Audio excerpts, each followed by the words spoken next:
ดีค่ะยินดีต้อนรับเข้าสู่ช่วยเมย์ชาแนลค่ะวันนี้นะคะเมย์จะทำเค้กกล้วยหอมนะคะให้อเล็กเพราะว่าอเล็กเนี่ยชอบกินเป็นสแน็คนะคะเวลาทำงานนั้นได้พลังงานเยอะนะคะจากเค้กกล้วยหอมแต่ว่าเรามีวัตถุดิบสำคัญนะคะที่อเล็กชอบนั่นก็คือ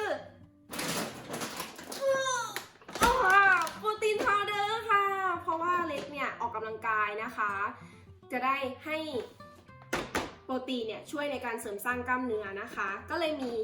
โปรตีนเนี่ยเป็นวัตถุดิบสำหรับวันนี้นะคะค่ะเรามาดูวัตถุดิบกันนะคะว่ามีอะไรบ้างกล้วยหอมค่ะไข่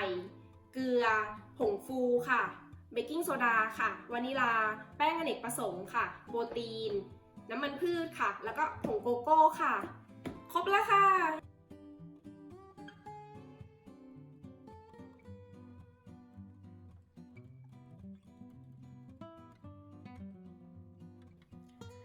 ค่ะขั้นตอนแรกนะคะเราใช้กล้วยหอมนะคะแล้วก็ปอกเลย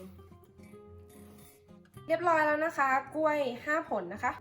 หลังจากนั้นเราก็บดนะคะบดด้วยการใช้ซ่อมนะคะบดให้ละเอียดเลยค่ะค่ะตอนนี้ก็บดละเอียดเรียบร้อยแล้วนะคะ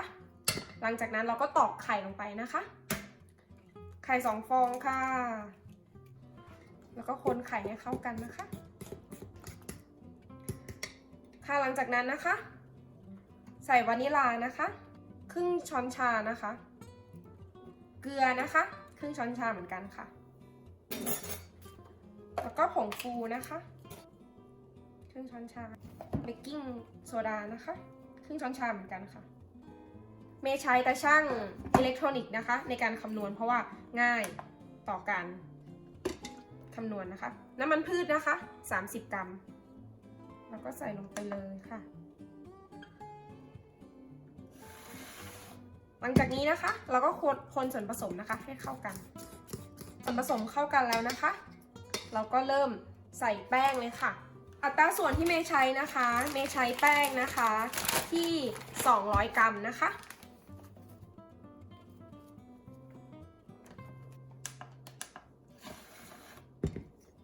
แล้วก็คนแป้งนะคะให้เข้ากันนะคะ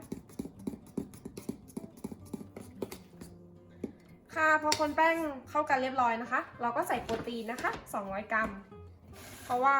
อเล็กนี่ค่ะต้องการโปรตีนค่อยๆคนส่วนผสมนะคะให้เข้ากันนะคะระวังมันกระเด็นออกมานะคะเพราะว่าเราใส่โปรตีนเยอะมากค่ะแล้วก็โปรตีนก็ใส่เรียบร้อยแล้วนะคะอย่างสุดท้ายก็คือผงโกโก้นะคะอเล็กชอบผงโกโก้มากเมย์ก็จะใส่ผงโกโก้นะคะ30 กรัมค่ะค่ะเราก็ได้ใส่ผงโกโก้ไปแล้วก็เริ่มคนเลยนะคะ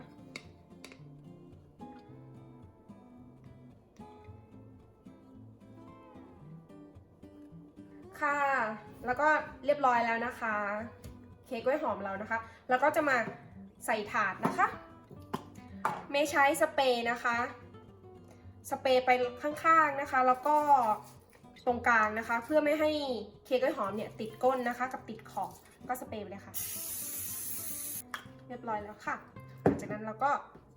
เทเค้กกล้วยหอมนะคะลงไปเลย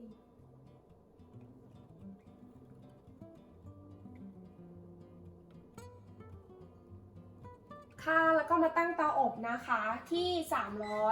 350ฟาเรนไฮต์นะคะถ้าเป็นเซลเซียสก็ประมาณ180เซลเซียสนะคะแล้วก็กดสตาร์ทนะคะแล้วก็รอให้เตาอบนะคะมาอุณหภูมิที่350นะคะค่ะเตาอบก็พร้อมเรียบร้อยนะคะ350ฟาเรนไฮต์นะคะแล้วก็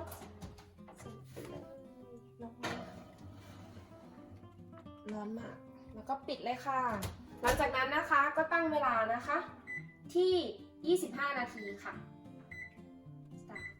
หลังจากนั้นก็รอค่ะค่ะตอนนี้เค้กกล้วยหอมกำลังอบอยู่นะคะถ้าอบเสร็จนะคะต้องทิ้งไว้ประมาณ 10-15 นาทีนะคะให้เค้กกล้วยหอมเนี่ย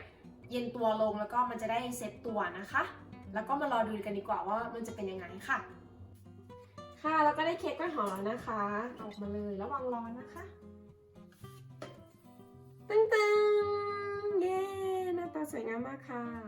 ค่ะแล้วก็มาดูกันนะคะว่าเค้กกล้วยหอมเป็นยังไงมาตัดกันเลยค่ะขอร้อนนิดนึงนะคะ ค่ะเราก็จะมาตัดกันนะคะมาดูกันใกล้ๆเลยว่าเป็นยังไง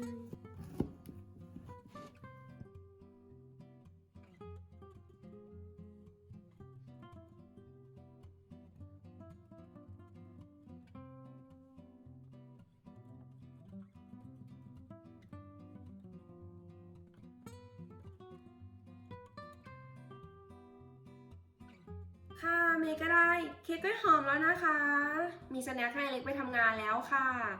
คลิปวันนี้ก็จบลงแล้วนะคะ ถ้าชอบกดไลค์ กดแชร์ กด Subscribe ให้ด้วยนะคะ เป็นกำลังใจให้กันต่อๆไปด้วยค่ะ สวัสดีค่ะ บ๊ายบาย